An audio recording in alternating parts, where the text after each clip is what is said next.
Umaga mga bata, ako nga pala si Binibining Glyza. At ako naman si Binibining Weni. At ako naman si Binibining Angelica. Kami ang inyong magiging guro sa araw na ito. Okay, bago tayo magsimula mga bata, maaari bang tumayo tayong lahat? At magkakaroon tayo ng maikling panalangin. Okay, ipoon natin ang ating mga ulo at ipikit ng ating mga mata at tayo manalangin. Mahal namin Diyos na makapangyarihan sa lahat. Maraming salamat po sa panibagong araw na pinagkaloob niyo po sa amin. Nawa Panginoon, bigyan mo kami ng lakas at talino upang magamit namin sa araw na ito. Ito lamang po aming panalangin sa tanging pangalan mo Jesus. Amen. So, pwede na kayong umupo. Ngayon mga bata, may lumiban ba sa ating klase? Wala po. Okay, masaya ako dahil lahat kayo ay pumasok. So, nagbigay ba ako ng inyong takdang aralin? Hindi po.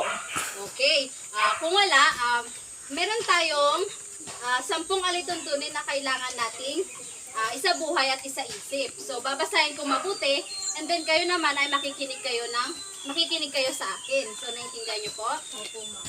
Okay, narito ang ating 10 alituntunin. Una, pumasok sa takdang oras. Ikalawa, isuot ang tamang uniforme. Ikatlo, igalang mga guro at namumuno sa paaralan. Ikaapat, makinig sa guro habang nagsasalita. Ikalima, makilahok sa oras ng talakayan. Pang-anim, maghintay ng tawag sa pagsagot sa klase. Ikapito, magsalita ng may katamtamang lakas ng boses. Ikawalo, panatiling malinis ang silid. Ikasyam, ingatan ang mga gamit at ang panghuli ay tumahimik habang may kausap ang guro. So, naintindihan nyo ba mga bata ang ating 10 alituntunin ng ating silid-aralan? Okay, ngayon naman magkakaroon tayo ng pamukaw, sigla. So, maaari bang tumayo tayong lahat dahil sasayaw tayo?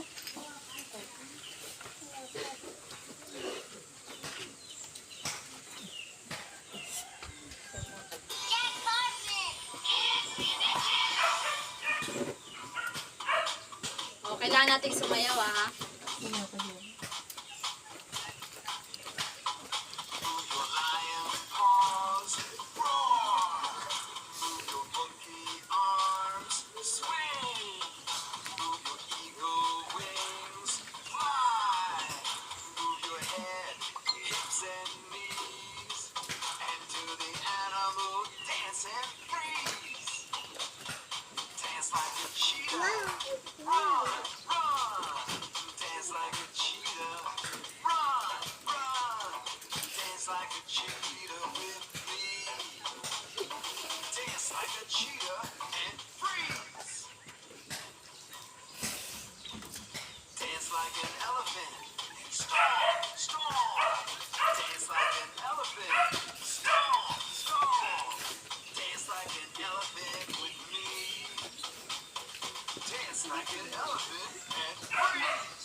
Okay, maaari na kayong umupo. Masaya ako dahil magaling kayo sa pagsayaw. So, maaari bang palakpakan ninyo ang inyong mga sarili? Okay, tinatawagan ko naman si si Teacher Angelica para sa kanyang para sa ating balik-aral.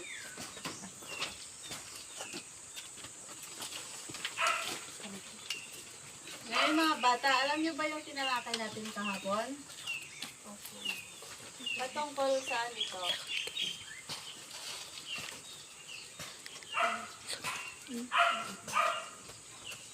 Ang dapat pong isaalang-alang ay ang mga uri ng lupa na pagtataniman, lugar na pagtataniman, pangatlo, laki ng taniman, mga kagamitang tanim.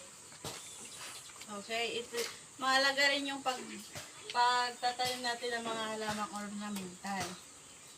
So, naintindihan nyo nga, mga bata yung tinalakay natin kahapon. Okay, bago tayo tumungo sa ating bagong aralin, maaari bang pakibasa ninyo mga bata ang ating layunin ngayon? Natutukoy at natatalakay ang kabutihang dulot ng pag-alaga ng hayop sa tahanan. B. Natutukoy ang mga hayop na maaaring alagaan sa tahanan. C. Napapahalagahan ang mga alagang hayop. So, naintindihan nyo ba mga bata ang ating layunin? Okay. Sino dito ang may alagang hayop? Okay. Masaya ako dahil lahat kayo ay may alagang hayop. So, tinatawagan ko si Teacher Glyza para sa ating... magkakaroon para tayo muna ng... mayroon ako mga picture dito. So, aalamin nyo lang kung ano yung nasa larawan. So, ready na ba kayo? So, ano yung nasa larawan mga bata? Dog. Okay, ito ay ang mga aso. Dalawa, Pusa. pusa. Ito naman, Rabbit. okay, kuneho. Ngayon, ito naman, No. at ang sunod, Bird. okay. Pig. Okay. May mga alaga ba kayong ganito mga bata sa inyong mga tahanan? Okay. Okay. Tinatawagan ko si Teacher Glyza para sa ating bagong aralin. Ngayon mga bata, meron na ba kayong ideya sa ating tatalakayin sa araw na ito? Ayan, magaling. Ang tatalakayin natin sa araw na ito ay ang kabutihang dulot ng pag-aalaga ng hayop. Ngayon mga bata, ang paghahalaga ng hayop sa ating tahanan, ang pag-aalaga ng mga hayop ay isang gawaing kinagigiliwan ng mga Pilipino. Ang mainam na kita mula sa paghahayupan ay labis na pinakikinabangan ng maraming mag-anak na Pilipino. Ang balat ng hayop at dumi nito ay napapakinabangan natin. Agree ba kayo doon mga bata? Opo. Di ba sa panahon ngayon, maraming hayop ang ating napapakinabangan tulad ng manok. Anong magkabutihang dulot ng manok? Di ba yung itlog niya, pwede natin tong ulamin at ibenta. Ang baboy naman, ang karne ng baboy ay pwede din nating ulamin, ganoon na din pwede tong ibenta. Ngayon mga bata, aking tatalakayin sa inyo ang iba't ibang uri ng hayop sa ating tahanan. Handa na ba kayong makinig mga bata? Opo. So ano ito mga bata? Aso. Ayan, ito ay aso. Meron ba kayong alagang aso sa inyong tahanan? Ayan, magaling. Ngayon mga bata, ang aso ay tinuturing nating pinakamatalik na kaibigan. Ang alagang aso ay bantay sa tahanan upang maproteksyonan sa mga magnanakaw.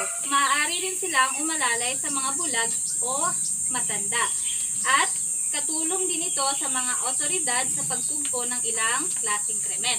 Agree ba kayo doon mga bata? May bahagi ko sa inyo mga bata, nung nagpunta ako dati sa palengke, may nakita akong isang matanda at ang nag-aalalay sa kanya ay aso. Kaya may magandang dulot ang pag-aalaga ng aso.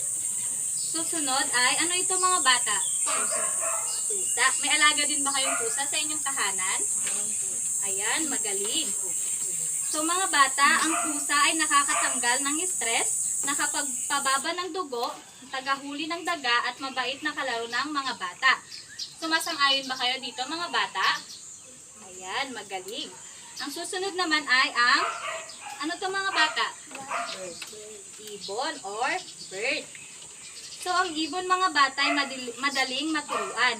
Marami sa kanila ang nagtutunong magsalita, nakakapagdulot ng kasiyahan, maaari ring pagkakitaan, sila ay natututong gumawa ng iba't ibang antiques, kaya maraming tao ang nahuhumaling mag-alaga. So, meron akong alam na ibon na pinagigiliwan naming magkakaklase o yung mga kaklase ko dati, yung dun sa ibon dun sa pinagbibilihan namin ng prize. So next, ano to mga bata? Ayan, magaling siya ay isang koneho. Mga bata, ang koneho ay sila ay isang eco-friendly animals.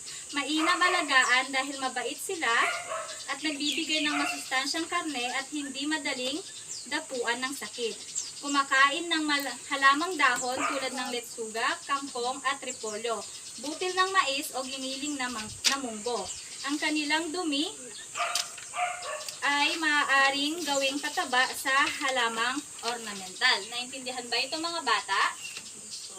Okay, mahusay kung ganon. At ano to mga bata? Ayan, chicken. So, ang manok ay hindi mahirap alagaan dahil hindi ito nangangagat. Nagbibigay kita sa mag-anak, nagbibigay ng mga pagkain tulad ng itlog at karne. Iba yung pag-aalaga dahil may pagkakataon na nagkakaroon sila ng sakit at maaari itong mamatay. Tulad ng halimbawa ko kanina, yung itlog at yung karne nila ay nakakatulong sa atin bilang tao. At ang huli mga bata, ano ito? Baboy. May alaga ba kayong baboy sa inyong tahanan? Opo. Ay, ayan, magaling. So, ang baboy mga bata, ang mga Pilipino ay nawiwiling alagaan ito dahil sa karne nito, maaaring lutuin o maging sahog sa iba't ibang pagkain. Ang pag-aalaga ng baboy ay isang kapaki-pakinabang na gawaing makakatulong sa pagtaas ng uri ng pamumuhay ng mga mag-anak at pamayanan. Naintindihan niyo ba mga bata? Opo. Malinaw ba sa inyo ang ating talakayan sa araw na ito? Opo. Meron ba kayong katanungan? Wala na po. Ayan. Kung ganon, kung wala na kayong katanungan, meron akong maiksing tanong sa inyo. So, magbibigay ako ng hayop at ibigay nyo kung anong kabutihang dulot nito sa atin bilang tao at gano'n na din sa ating tahanan.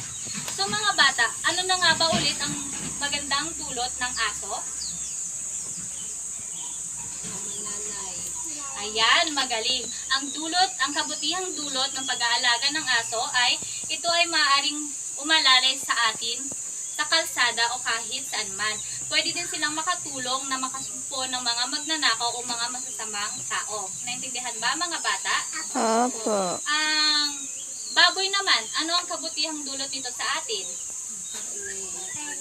Ayan, mahusay.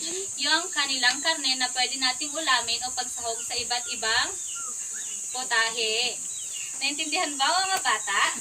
Opo. Ayan, magaling.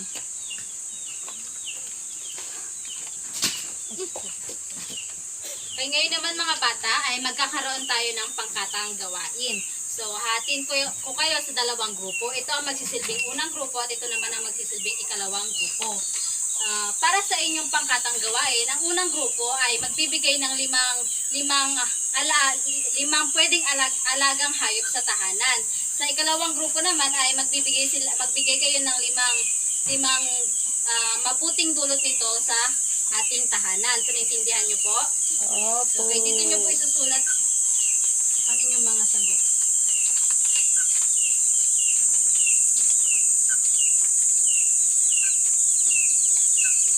Okay, tapos na ba kayo mga bata? Opo. Okay, maaari bang pakipasa na ninyo dito sa harapan ng inyong mga sagot?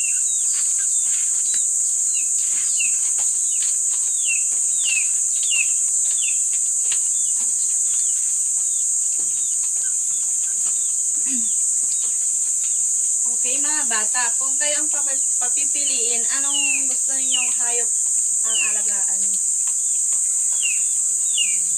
At bakit?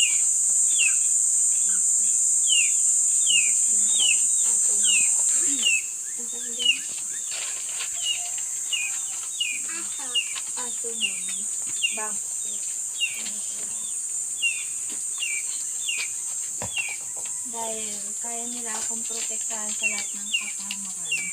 Mahusay. Kung kayo magiging hayop, anong uring hayop ito? Kung ako ay magiging isang hayop, marahil ay nais kong maging isang agila.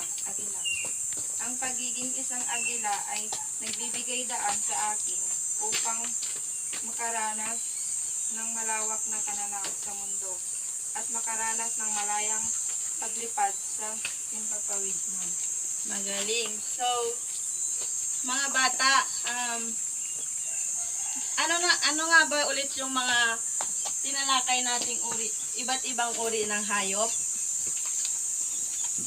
Aso, manok, koneho, baboy. Magaling. Pusa. So, mga bata, bakit mahalaga ang pag-aalaga ng hayop?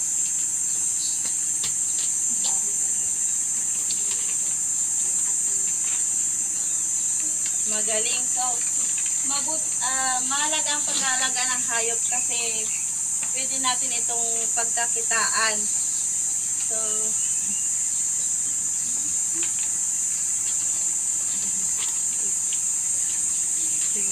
Okay, para sa inyong pagsusulit ay lagyan ng check. Sapat lang kung ang kabutihan ng naitutulot sa mga pag-aalaga ng hayop at X naman kung hindi. So, pwede bang maglabas kayo ng papel at ballpen para sagutan ng inyong pagsusulit?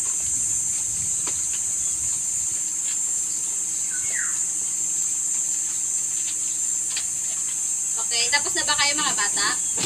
opo. So, maaari bang pakipasa dito sa harapan ng inyong mga sagot?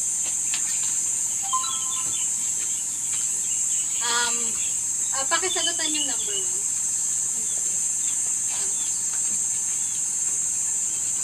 Kalawa.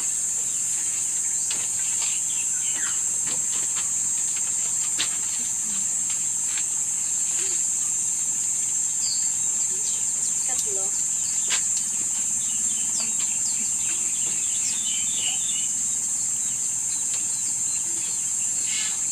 Pang-apat.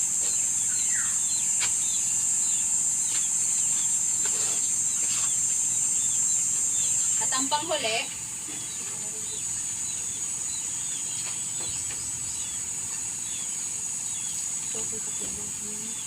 okay. Lahat ng inyong mga sagot ay tama. So, bigyan nyo naman ng 5 palakpak ang inyong sarili.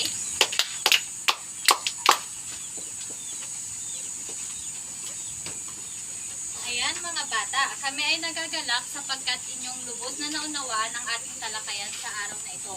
Ngayon mga bata, ilabas ninyo ang inyong kwaderno at isulat ninyo ang inyong takdang aralin. Para sa inyong takdang aralin, maglista ng mga hayop sa inyong tahanan at isaad ang kabutihang dulot nito. Naintindihan ba mga bata? Opo. Ayan, hanggang dito na lang ang ating talakayan sa araw na ito. Maraming salamat sa inyong aktibong partisipasyon. Paalam!